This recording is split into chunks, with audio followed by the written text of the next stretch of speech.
Hello, friends. Today I'm reading Class 12th, Chapter 1, The Last Lesson. About the author Alphonse Daudet, 1840 to 1897, was a French novelist and short story writer. The Last Lesson is set in the days of the Franco-Prussian War of 1870 to 71, in which France was defeated by Prussia, led by Bismarck. Prussia then consisted of what now are the nations of Germany, Poland, and parts of Austria. In this story, the French districts of Alsace and Lorraine have passed into Prussian hands. Read the story to find out what effect this had on life at school. Notice these expressions in the text. Infer their meaning from the context. In great dread of, counted on, thumbed at the edges, in unison, a great bustle, reproach ourselves with. I started for school very late that morning and was in great dread of a scolding, especially because M. Hamel had said that he would question us on participles, and I did not know the first word about them. For a moment I thought of running away and spending the day out of doors. It was so warm, so bright. The birds were chirping at the edge of the woods, and in the open field back of the sawmill, the Prussian soldiers were drilling. It was all much more tempting than the rule for participles, but I had the strength to resist and hurried off to school. When I passed the town hall, there was a crowd in front of the bulletin board. For the last 2 years, all our bad news had come from there. The lost battles, the draft, the orders of the commanding officer, and I thought to myself without stopping, what can the matter be now? Then, as I hurried by as fast as I could, the blacksmith, watcher who were there, with his apprentice reading the bulletin, called after me. Don't go so fast, bub. You'll get to school in plenty of time. I thought he was making fun of me, and reached M. Hamel's little garden all out of breath. Usually, when the school began, there was a great bustle which could be heard out in the street. The opening and closing of the desk, lessons repeated in unison, very loud, with hands over our ears to understand better, and the teacher's great ruler rapping on the table. But now it was all so still. I had counted on the commotion to get to my desk without being seen, but of course, that day everything had to be as quiet as Sunday morning. Through the window, I saw my classmates already in their places and M. Hamel walking up and down with his terrible iron ruler under his arm. I had to open the door and go in before everybody. You can imagine how I blushed and how frightened I was. But nothing happened. M. Hamel saw me and said very kindly, Go to your place quickly, little Franz. We were beginning without you. I jumped over the bench and sat down at my desk.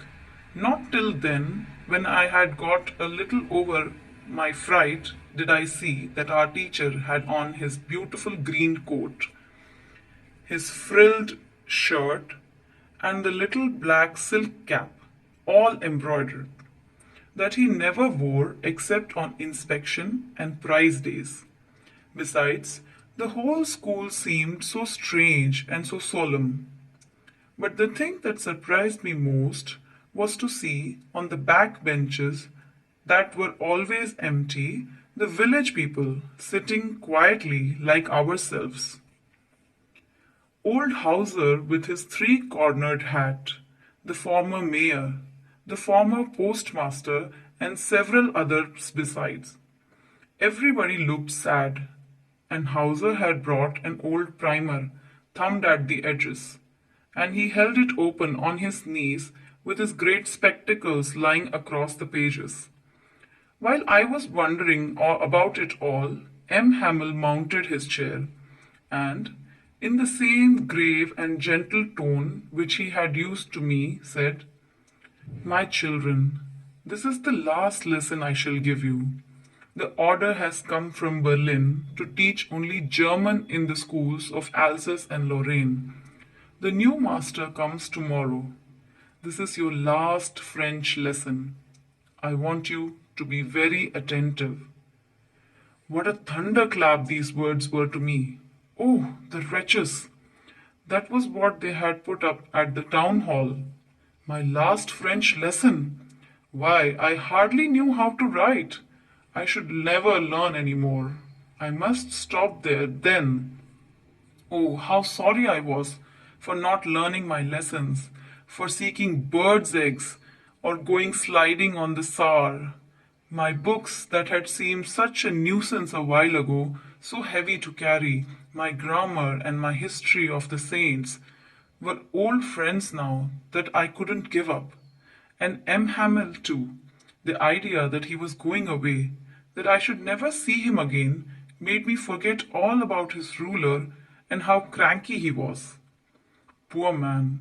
It was in honor of his last lesson that he had put on his fine Sunday clothes, and now I understand why the old men of the village were sitting there in the back of the room.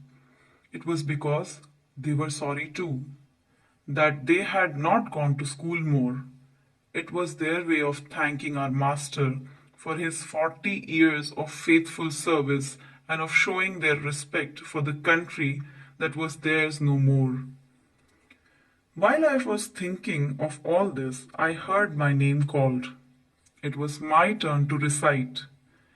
What would I not have given to be able to say that dreadful rule for the participle all through, very loud and clear, and without one mistake? But I got mixed up on the first words and stood there, holding on to my desk, my heart beating, and not daring to look up. I heard M. Hamel say to me, "I won't scold you, little Franz. You must feel bad enough. See how it is. Every day we have said to ourselves, 'Bah, we have plenty of time. I'll learn it tomorrow.' And now you see where you've come out. Ah, that's the great trouble with Alsace. She puts off learning till tomorrow. Now those fellows out there will have the right to say to you, 'How is it you pretend to be Frenchmen, yet you can neither speak nor write your own language?' But you are not the worst, poor little Franz. We've all a great deal to reproach ourselves with. Your parents were not anxious enough to have you learn. They preferred to put you to work on a farm or at the mills, so as to have a little more money. And I've been to blame also. Have I not often sent you to water my flowers instead of learning your lessons? And when I wanted to go fishing, did I not just give you a holiday?" Then from one thing to another, M. Hamel went on to talk of the French language, saying that it was the most beautiful language in the world, the clearest, the most logical, that we must guard it amongst us and never forget it, because when a when a people are enslaved, as long as they hold fast to their language, it is as if they had the key to their prison. Then he opened a grammar and read us our lesson. I was amazed to see how well I understood it. All he said seemed so easy, I think too, that I had never listened so carefully, and that he had never explained everything with so much patience. It seemed almost as if the poor man wanted to give us all he knew before going away, and to put it all into our heads at one stroke. After the grammar, we had a lesson in writing. That day M. Hamel had new copies for us, written in a beautiful round hand. France, Alsace, France, Alsace. They looked like little flags floating everywhere in the schoolroom, hung from the rod at the top of our desks. You ought to have seen how every one set to work, and how quiet it was. The only sound was the scratching of the pens over the paper. Once some beetles flew in, but nobody paid any attention to them, not even the littlest ones, who worked right on the tracing their fish hooks, as if that was French too. On the roof, the pigeons cooed very low, and I thought to myself, will they make them sing in German, even the pigeons? Whenever I looked up from my writing, I saw M. Hamel sitting motionless in his chair and gazing first at one thing, then at another, as if he wanted to fix in his mind just how everything looked in that little schoolroom. Fancy, for 40 years he had been there in the same place with his garden outside the window and his class in front of him, just like that. Only the desks and the benches had been worn smooth. The walnut trees in the garden were taller, and the hop vine that he had planted himself twined about the windows to the roof. How it must have broken his heart to leave it all. Poor man, to hear his sister moving about in the room above, packing his trunks, for they must leave the country the next day. But he had the courage to hear every lesson to the very last. After the writing, we had a lesson in history, and then the babies chanted their ba, be, bi, bo, boo. Down there, at the back of the room, old Hauser had put on his spectacles and holding his primer in both hands, spelled the letters with them. You could see that he too was crying. His voice trembled with emotion, and it was so funny to hear him that we all wanted to laugh and cry. Ah, how well I remember it, that last lesson. All at once, the church clock struck 12, then the Angelus.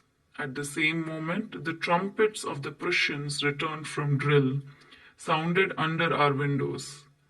M. Hamel stood up, very pale, in his chair. I never saw him look so tall. My friends, he said, but something choked him. He could not go on. Then he turned to the blackboard, took a piece of chalk, and bearing on with all his might, he wrote as large as he could, Viva la France! Then he stopped and leaned his head against the wall, and without a word, he made a gesture to us with his hand. School is dismissed. You may go. Hope ये video आपके लिए useful थी. आगे मैं 12th और other classes के भी इसी तरह के चैप्टर वाइज ऑडियो रिकॉर्डिंग्स इसी चैनल पर डालती रहूंगी. Thank you.